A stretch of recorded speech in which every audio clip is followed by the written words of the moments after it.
Hyundai Venue baru banget datang di IMS 2025. Mereka baru ngenalin mobil ini di sini dengan harga 340 juta yang relatif cukup tinggi ketimbang teman-temannya kayak Race, Rocky, bahkan WRV sekalipun. Nah, di IMS ini gue pengen komparasi kecil-kecilan, tapi nggak bisa sama semuanya ya, karena Race nggak ada di sini, Rocky juga lagi nggak ada di sini. Jadi mungkin gue akan ngedeketin sama yang harganya juga beda tipis, yaitu Honda WRV. Kayak apa perbedaan speknya dan kira-kira kalian bakal cocok yang mana? Bisa jadi malah kalian lebih cocok sama mobil yang terakhir gue liatin. Simak komparasi kecil-kecilan di IMS ini ya.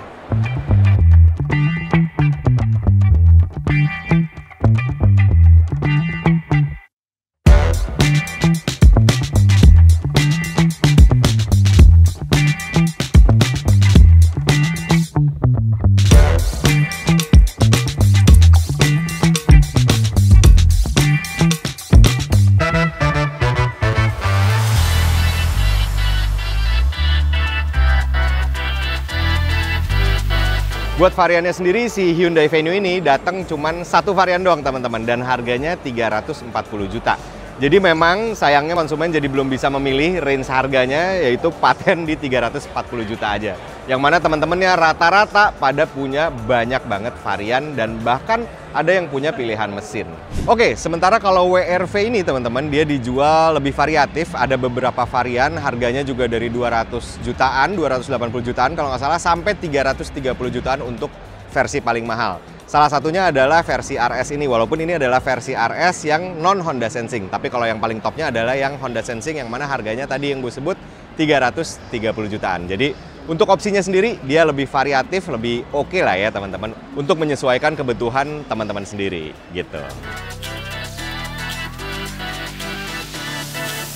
Soal dimensi sama visualnya sendiri. Oke, dimensi dia sebenarnya nggak nyampe 4 meter. Jadi kalau teman-temannya rata-rata udah tembus ya 4 meter, dia 3,995. Jadi ya cuman selisih 5 mili sih, hampir ke 4 meter. Overall sih sebenarnya dimensinya mirip ya. Wheelbase-nya juga kurang lebih mirip juga teman-teman. Terus rodanya sendiri dia pakai 16 inch dengan palang-palang seperti ini dan warnanya dual tone ya. Jadi ada kayak Silverstone, ada polishnya gitu di luar, terus rata gitu teman-teman. Terus ground clearance-nya sendiri dia itu di sekitar 195 mm.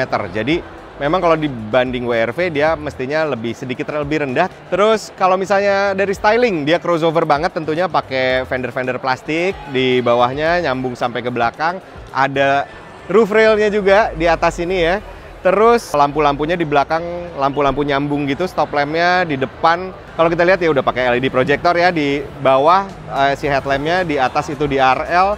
Temanya mirip sama kereta, sama Palisade. Jadi boleh dibilang ini emang crossover yang paling kecilnya dari Hyundai gitu teman-teman. Terus ada satu hal nih yang lucu, kayaknya kalau kita tambahin di sini side marker, udah ada tempatnya nih teman-teman. Baik di depan maupun belakang, itu bisa jadi aksen yang menarik, orange-orange gitu, ya nggak? Secara dimensi sebenarnya total panjangnya dia sedikit lebih panjang karena udah lewat dari 4 meter, sementara kan kalau di Venue tadi itu 3,9 sekian, walaupun selisihnya nggak terlalu banyak. Udah gitu secara ground clearance juga udah mirip-mirip, wheelbase-nya mirip-mirip, lebarnya juga kurang lebih lah gitu teman-teman. Terus pelaknya sendiri dia ada dua opsi ya. Jadi untuk yang tipe E, yang versi basic itu lebih kecil pelaknya. Kalau teman-teman yang nggak terlalu suka banyak pernak-pernik mungkin bisa ambil versi itu. Tapi kalau di tipe RS ini dia pakai 17 inci rodanya. Udah gitu penampilannya agak berbeda, kayak grillnya tuh pakai ada diamond cut gitu. Udah gitu pelaknya warna hitam. Pokoknya di sini lebih banyak lah pernak-perniknya daripada di versi basic gitu. Jadi ini versi sportinya. Kira-kira teman-teman lebih suka yang ini basic atau lebih suka Hyundai Venue tadi?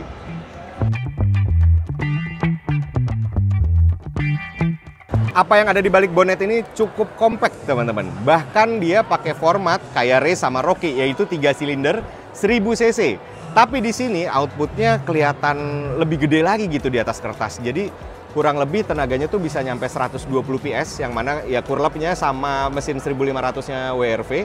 Sementara torsinya itu tembus 170-an Newton meter, yang mana teman-temannya nggak ada yang nyampe segitu. Jadi gue penasaran juga sih, karena transmisinya pun pakai DCT 7 speed gitu loh. Yang mana transmisi DCT cukup terkenal sigap ya untuk berpindah giginya. Udah gitu rasionya relatif biasanya itu rapat-rapat, yang mana dia bisa juga bikin si bahan bakar juga lebih irit, karena si RPM tuh biasanya bisa kejaga di RPM rendah terus walaupun kita coasting kencang gitu. Tapi kita nggak tahu, kita belum test drive. Sejauh ini di atas kertas outputnya ini bakal menarik banget. Tapi sayang belum ada peredamnya, sementara di WRV udah ada. Beda sama Hyundai Venue tentunya, beda juga sama Race, sama Rocky yang mana pakai 1000 cc 3 silinder. Di WRV ini dia pakai 4 silinder, udah gitu 1500 cc. Mesin yang nyolok di mana-mana ya, di BRV ada, di HRV ada, L15 kalau nggak salah teman-teman. Terus secara outputnya sendiri sebenarnya dia lumayan, dan waktu kita pernah test drive pun rasanya juga cukup responsif di bodi sekecil ini, yang mana outputnya sendiri di atas kertas adalah 121 PS dan torsinya 145 Nm. Terus dipaduin lagi sama transmisi CVT gitu teman-teman. Sebenarnya ini di atas kertas agak sedikit di bawah Hyundai Venue ya secara torsi, tapi secara horsepower ya beda-beda tipis aja. Kita harus buktiin langsung mana yang lebih kenceng ketika nanti kita road test beneran ya teman-teman.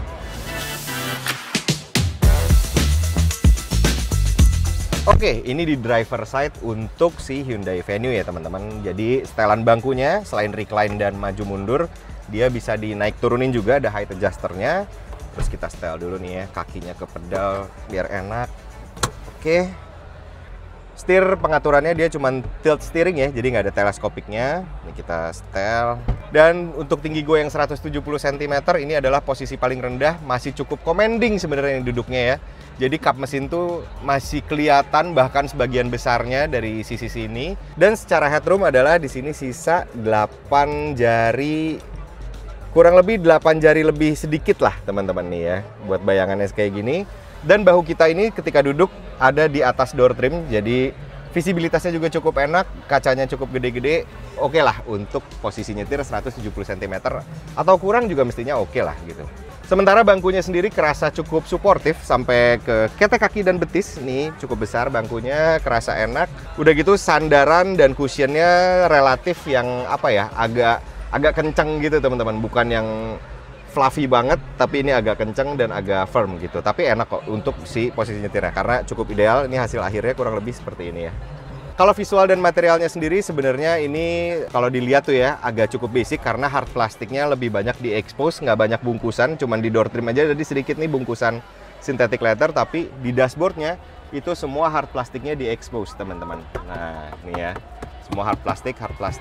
Tapi sebenarnya materialnya cukup solid juga gitu, si hard plastiknya masih yang enak dipegang gitu ya, nggak kerasa chip-chip amat. Tapi ya pada dasarnya di harga segini ya memang kebanyakan hard plastik yang basic aja, yang biasa aja gitu loh. Terus kalau kita lihat konsol tengahnya ini cukup solid ya, ini cukup solid. Begitu juga si shifternya, ini tuh lebih apa ya, lebih firm aja gitu, lebih solid kerasanya, kerasa nggak terlalu murah gitu teman-teman.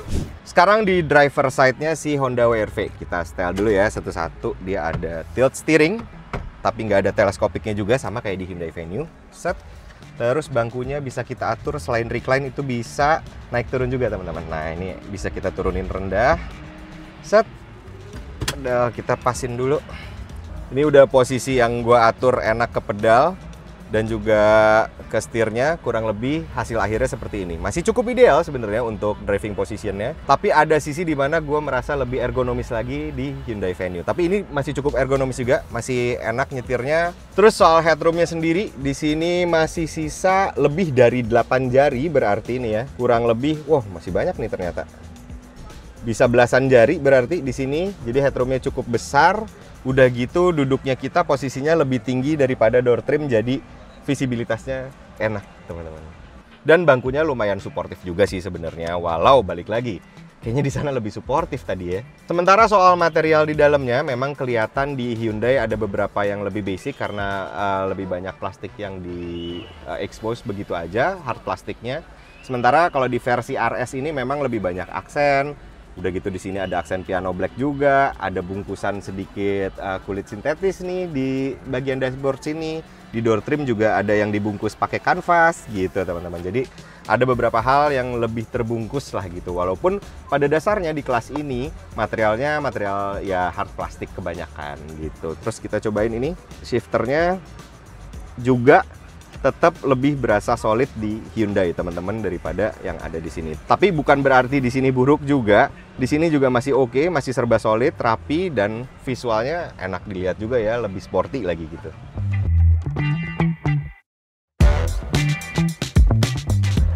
Nah, fitur di Hyundai Venue ini Sebenarnya langsung kita bisa temukan ada yang kurang teman-teman, yaitu ADAS. Di harganya yang paling mahal 340 juta nggak punya ADAS, itu agak sedikit apa ya, kayak nanggung aja gitu. Walaupun nggak semua orang balik lagi suka sama ADAS atau butuh dengan ADAS, tapi ketika teman-temannya bisa kasih di harga yang lebih rendah, seharusnya dia juga bisa kasih lah ya.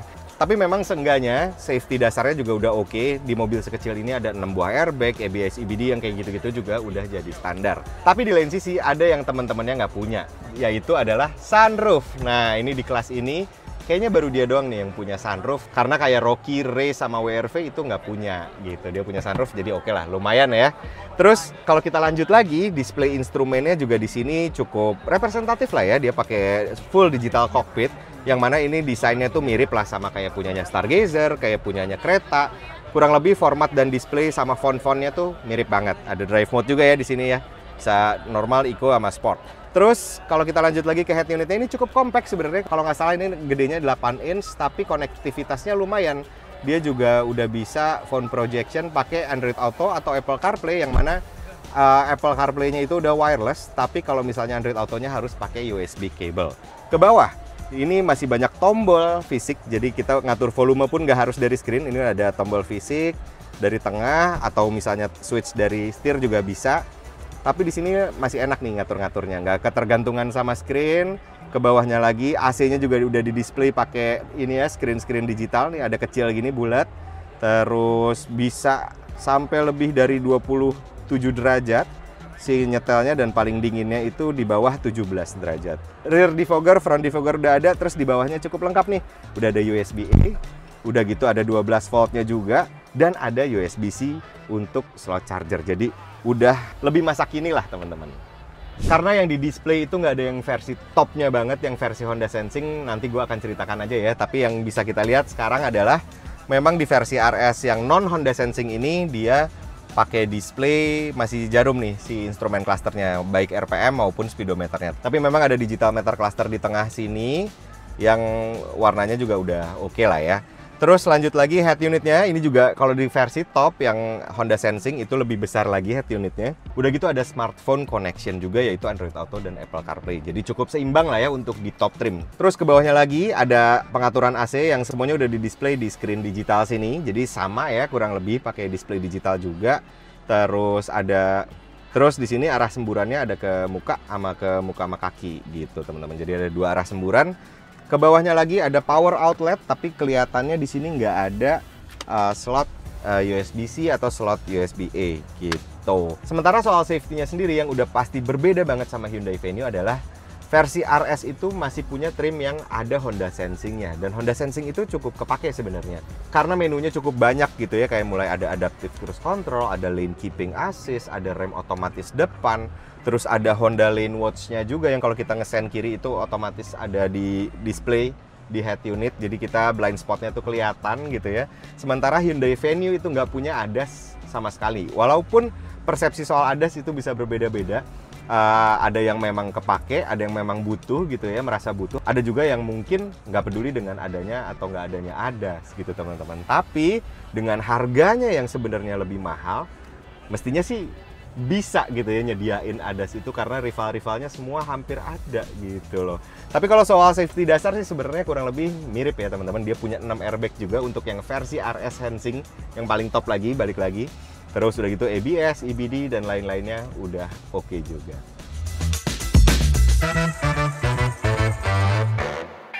Oke, ini posisi duduk belakangnya si Hyundai Venue. Ini depan tadi udah gua set posisi duduk gue yang 170 cm. Dan ketika duduk di belakang, hal pertama yang dirasain adalah bangkunya cukup suportif. Jadi di bawah sini nyampe ke betis dan ketek kaki, jadi penuh gitu ya di bawahnya. Dan secara legroom ini ada dua ukuran ya. Satu yang ke arah sisi nih ya teman-teman, jadi kurang lebih ada 8 jari ke arah yang sisi. Tapi karena format bangkunya ini kayak coak ke dalam gitu, di sebelah sini kita bisa aja lebih dari 8 jari. Mungkin sekitar nambah 1-2 jari lagi nih teman-teman di sebelah sini. Jadi dia cukup pintar bikin format agak coak gitu untuk menambah sedikit ruang. Emang nggak signifikan tapi lumayan untuk menambah sedikit ruang. Terus soal headroomnya di sini sisa lebih dari 8 jari. Jadi ini mungkin masih bisa ditambahin sekitar 1-2 jari lagi ya. Nah, ini jadi segini tuh untuk di crossover segede gini, untuk apa lega-leganya cukup oke lah, roomy lah gitu ukurannya. Terus sandarannya, ini menarik teman-teman. Posisi dia nggak fix, ini adalah sandaran paling tegak, yang mana masih bisa di recline lagi sampai segini teman-teman ya. Gue liatin lagi ke sini. Nah, lihat, ini rebah sih, untuk ukuran crossover segede gini. Mungkin ini cukup nyaman banget karena rebahnya enak, sudutnya juga enak, serta bangkunya tadi yang gue bilang cukup suportif. Cushionnya juga cukup empuk-empuk gitu teman-teman. Headrest juga bisa kita atur dan masih ada armrest yang udah lengkap sama 2 cup holder juga di sebelah sini gitu. Nggak cuman itu, kita juga masih dikasih ventilasi AC di belakang. Nah ini ya yang bisa kita tutup dan buka juga tentunya arah anginnya. Tapi ini kiri kanan pun di split lagi teman-teman, jadi yang di belakang kiri bisa punya angin sendiri, yang belakang kanan juga punya angin sendiri. Ini oke lah untuk di kelas ini loh, walaupun harganya nggak bisa dibilang murah, bahkan dia yang paling mahal di kelasnya gitu loh. Terus kita lihat lagi di bawahnya masih ada slot USB-C, yang mana jadi lebih memudahkan kita untuk ngecas handphone di zaman sekarang ya. Itu sih kurang lebih fiturnya teman-teman. Oke, ini untuk gambaran baris keduanya di WRV.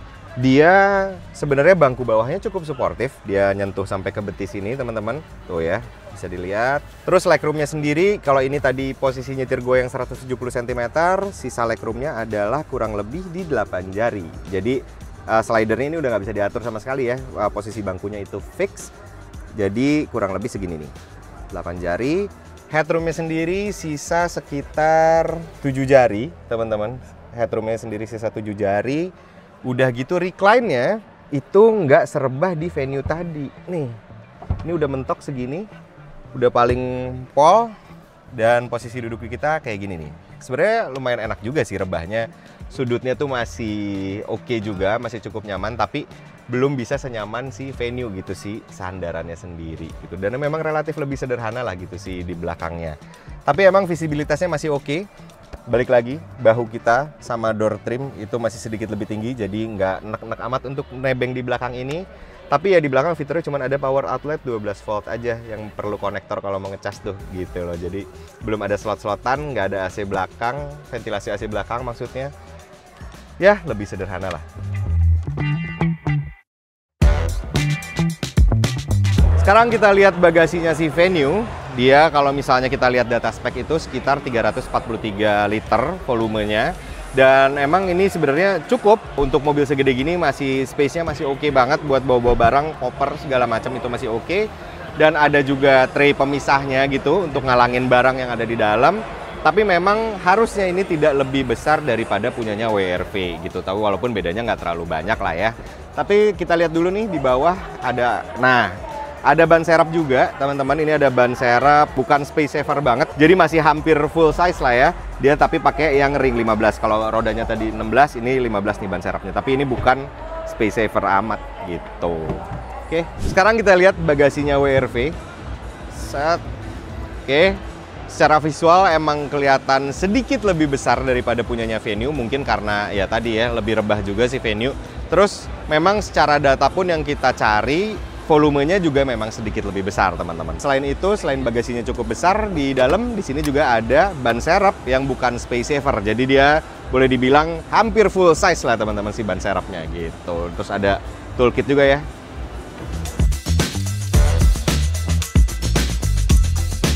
Sebelum kalian milih dua mobil tadi, ada satu mobil lagi yang sebenarnya bisa teman-teman pertimbangin juga, yaitu Chery Tiggo Cross. Karena harganya itu menarik banget teman-teman, paling mahalnya aja nggak nyampe 270 juta dan start dari 230 jutaan. Oke lah, mungkin buat teman-teman yang belum srek sama mobil Cina bisa kembali lagi ke video komparasi yang tadi dengan Venue dan WRV. Udah gitu mungkin bisa juga pertimbangin Ray sama Rocky. Tapi yang ini mungkin emang lebih buat teman-teman yang butuh banget sama yang namanya value for money. Karena ya balik lagi, ini harganya murah. Udah gitu dimensinya cukup besar, bahkan lebih besar dari kelas-kelas yang tadi gue bilang, karena dia sampai 4,3 meter. Udah gitu ya eksteriornya cukup representatif lah ya buat crossover zaman sekarang. Dan tentunya duduk di dalamnya juga cukup lebih lega gitu, apalagi dengan fitur-fitur yang canggih dan juga sophisticated lah boleh dibilang. Karena satu, dia kayak screen-nya nyambung, udah gitu fungsinya banyak, udah cukup canggih, kamera 360-nya oke. Dari situ juga ada ADAS sampai 15 fungsi. electronic parking brake. Selain itu material-material yang bisa dirasa juga sebenarnya well built gitu loh teman-teman. Jadi ini mobil, makanya gua nggak bisa present di dalam karena dari tadi ramenya minta ampun. Dan ini penting banget untuk jadi pertimbangan. Jadi kalau misalnya teman-teman mau coba, bisa langsung test drive si Chery Tiggo Cross ini deh. Gitu teman-teman. Jadi thank you udah nonton Autofun Indonesia. Silakan kembangin juga perspektifnya di kolom komentar antara si WRV sama Hyundai Venue tadi, atau mungkin kalau teman-teman lebih suka Rocky atau Race, silakan kembangin juga perspektifnya di bawah. Dan juga boleh teman-teman nih langsung yang udah pada nyobain Tiggo Cross ini, kira-kira rasanya gimana, lebih worth it dari yang tadi apa enggak. Thank you udah nonton Autofun Indonesia. Helmi Afriandi pamit. Caps.